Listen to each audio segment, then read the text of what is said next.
Bismillahirrahmanirrahim. Di sini saya akan menjelaskan sedikit tentang metodologi kajian fikih yang ada di kalangan Nahdlatul Ulama. Kita akan lebih fokus kepada metode istinbat hukum Nahdlatul Ulama. Jadi di kalangan NU, pengertian istinbat adalah menggali secara langsung dari Al-Quran dan hadis dengan cenderung ke arah perilaku ijtihad yang oleh para ulama NU dirasa sulit karena keterbatasan yang didasari oleh mereka. Oleh karenanya, para ulama NU menggunakan istinbat ke arah yang tidak mengambil langsung dari sumber aslinya, karena mereka menganggap lebih praktis dan dapat dilakukan oleh semua ulama NU yang telah memahami ibarat-ibarat kitab fikih sesuai dengan terminologi yang baku. Kemudian, metode istinbat yang digunakan Lanjah Bahthul Masail NU tidak mengambil langsung dari sumber aslinya, yakni Al-Quran dan hadis, melainkan sesuai dengan sikap dasar bermadzhab NU dalam memutuskan dan menetapkan suatu masalah keagamaan dengan mentatbikkan atau memperlakukan secara dinamis dari nas-nas fuqaha dalam konteks permasalahan yang dicari hukumnya. Kemudian apa saja metode yang dilakukan oleh Lanjah Bahthul Masail NU? Jadi ada 3 metode dalam pengambilan hukum di Nahdlatul Ulama, yakni yang pertama metode qauli. Jadi metode ini adalah suatu cara istinbat hukum yang digunakan oleh ulama NU dengan mempelajari suatu masalah yang dihadapi, kemudian mencari jawabannya di kitab-kitab fikih dari 4 mazhab dengan mengacu dan merujuk secara langsung pada bunyi teksnya. Dengan kata lain, mengikuti pendapat-pendapat yang sudah ada, jadi dalam lingkup mazhab tertentu. Adapun prosedur dalam melaksanakan metode qauli, sebagaimana bahwa pemilihan qaul atau wajah ketika dalam suatu masalah dijumpai, maka yang dilakukan yakni mengambil pendapat yang lebih maslahat dan atau yang lebih kuat.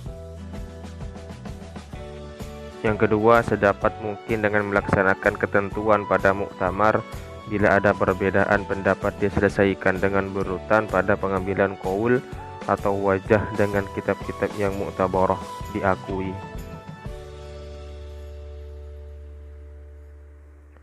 Lalu yang kedua ialah metode ilhaqi. Metode ini digunakan apabila tidak dapat dilaksanakan karena tidak ditemukan jawaban tekstual dari suatu kitab mu'tabar, maka dilakukan yakni menyamakan hukum suatu kasus atau masalah yang belum dijawab oleh kitab mu'tabar dengan kasus atau masalah serupa yang telah dijawab oleh kitab yang ada ketetapan hukumnya, dan menyamakan dengan pendapat yang sudah jadi. Adapun prosedur metode ilhaqi yang harus dipenuhi yakni persyaratan unsur-unsurnya, diantaranya ialah adanya mulhaq bih, suatu yang belum ada ketetapan hukumnya.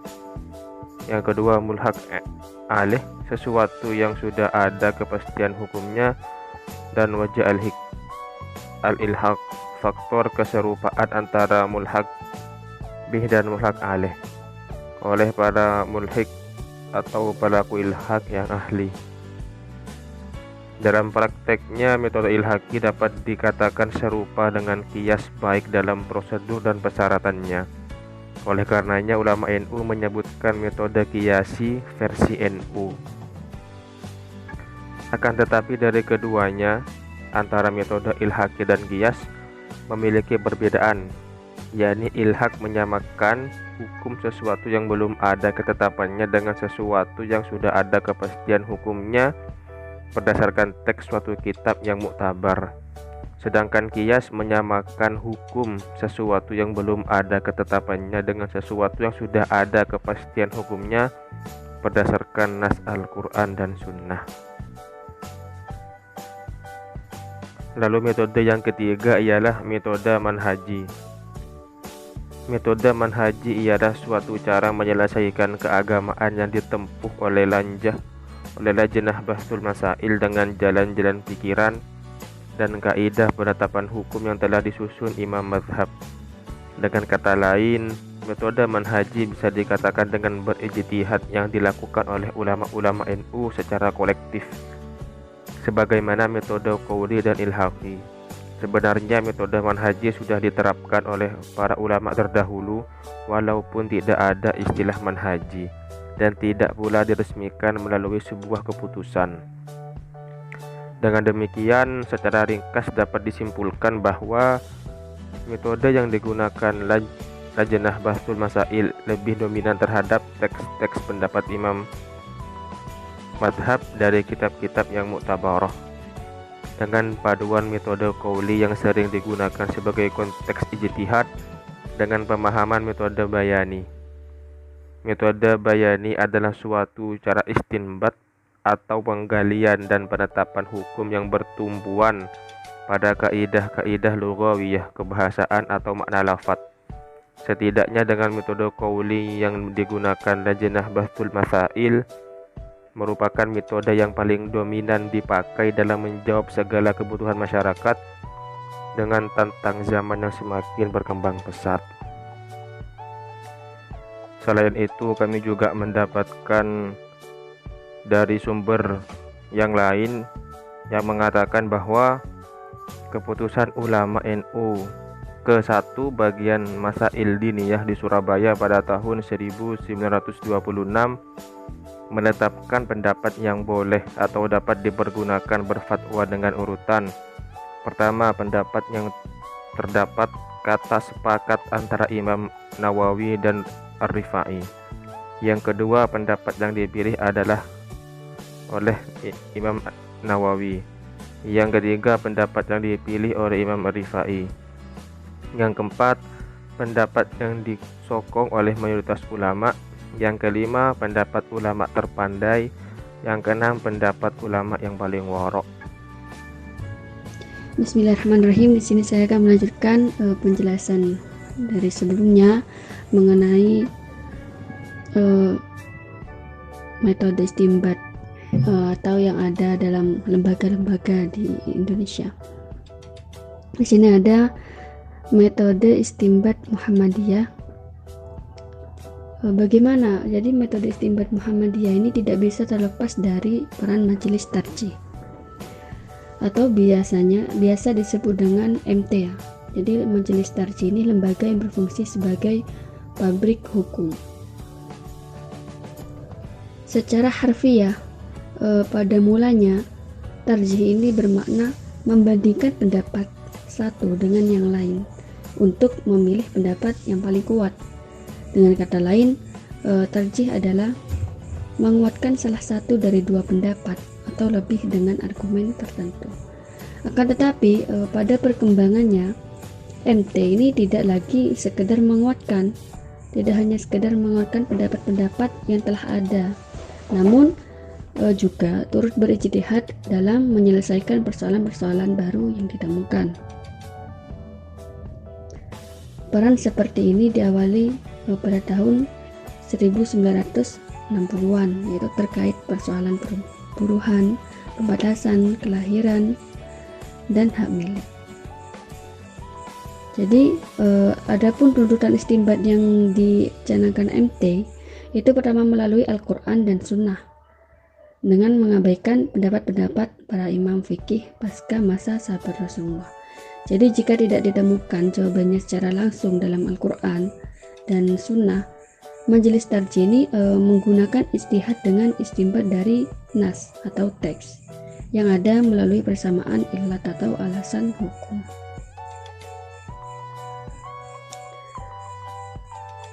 Jadi dengan demikian, kendati kias atau analogi itu tidak diakui secara langsung, namun dalam prakteknya tetap dikembangkan Muhammadiyah dalam menetapkan hukum. Jadi berdasarkan kenyataannya itu, meski Muhammadiyah memproklamirkan diri tidak bermazhab, tetapi dalam praktiknya Muhammadiyah ini tidak dapat melepaskan diri dari pemikiran mazhab. Jadi meskipun hanya pada tingkat metode atau yang akrab disebut dengan mazhab manhaji.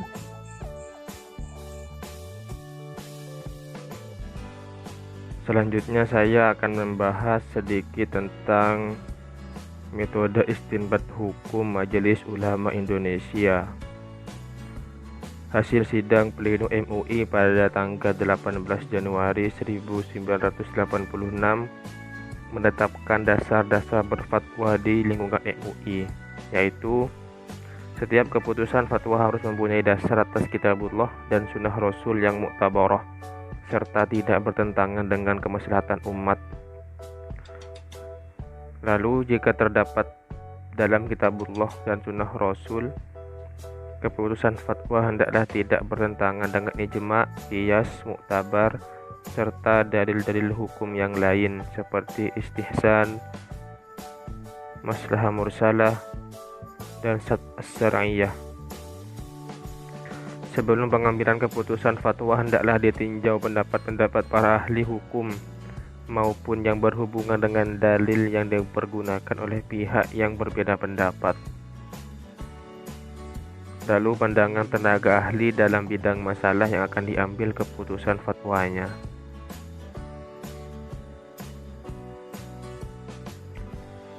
MUI dalam menetapkan fatwa melakukan pendekatan dengan 3 cara. Yang pertama, pendekatan nas qat'i, yaitu berpegang pada nas Al-Quran dan hadis, sehingga fatwa yang dilakukan apabila telah jelas hukumnya al-ahkamu al-qat'iyah disampaikan sebagaimana adanya. Yang kedua, pendekatan qauli, yaitu jawabannya dicukupi oleh pendapat dalam kitab muktabarah. Apabila terjadi perubahan sosial, maka dilakukan talaah ulang terhadap qaul tersebut. Dan yang ketiga, pendekatan manhaji, yaitu dilakukan dengan ijtihad jama'i atau ijtihad kolektif.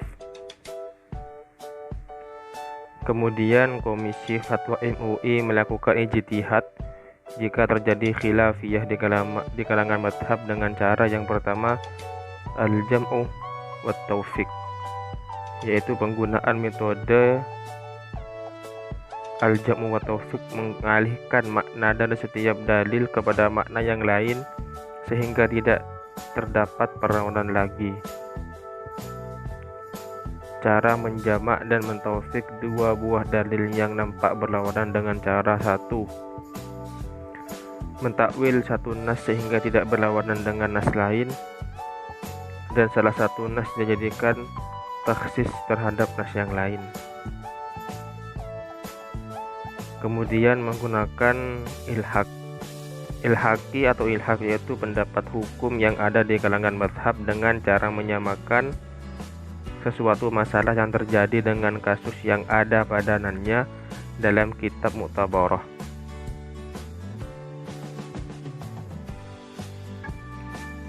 Kemudian melakukan ijtihad jami' atau ijtihad kolektif. Langkah-langkahnya yang pertama adalah dengan menggunakan metode bayani, yaitu dengan cara memperhatikan pemakaian uslub, gaya bahasa Arab, dan cara penunjukan lafadz nas kepada artinya, atau pendekatan qawaid al-lughawiyah meliputi dilalah lafdiyah, mafhum al-mukhalafah, dilalah nas yang jelas, dilalah nas yang kurang jelas, lafadz mushtarak, lafadz am, dan lafadz khas. Yang kedua, metode ta'lili dengan mengandalkan penalaran meliputi qiyasi, istihsani, ilhaqi. Qiyasi yaitu menghubungkan atau memberlakukan ketentuan hukum sesuatu persoalan yang sudah ada ketetapannya di dalam nas kepada persoalan yang tidak disebutkan oleh nas, karena keduanya mempunyai kesamaan illat. Istihsani yaitu meninggalkan qiyas yang nyata untuk menjalankan qiyas yang tidak nyata, atau meninggalkan hukum kulli untuk menjalankan hukum pengecualian disebabkan ada dalil yang menurut logika membenarkannya.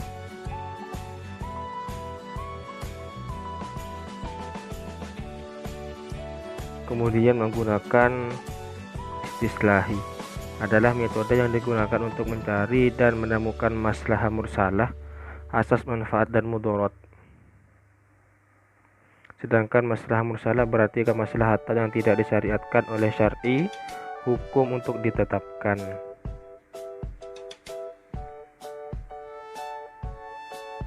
Kemudian syad az-zar'iyah adalah meniadakan atau menutup jalan yang menuju kepada atau perantara wasilah perbuatan yang terlarang. Kemudian yang terakhir ialah maslahah ummah. Fatwa MUI senantiasa memperhatikan kemaslahatan umum atau kepentingan umum. Kemaslahatan yang dicari itu adalah sebenarnya bukan hanya dengan dugaan semata untuk orang banyak, bukan untuk kelompok atau pribadi, tidak bertentangan dengan nas, ijma dan qiyas. Kriteria maslahat yang ada hubungan dengan maqasid asy-syar'iyyah, MUI menetapkan bahwa kemaslahatan adalah tercapainya tujuan syariat yang diwujudkan dengan terpeliharanya kebutuhan primer, yaitu agama, akal, jiwa, harta, dan keturunan. Cukup sekian penjelasan dari kami, kurang lebihnya mohon maaf. Wassalamualaikum warahmatullahi ta'ala wabarakatuh.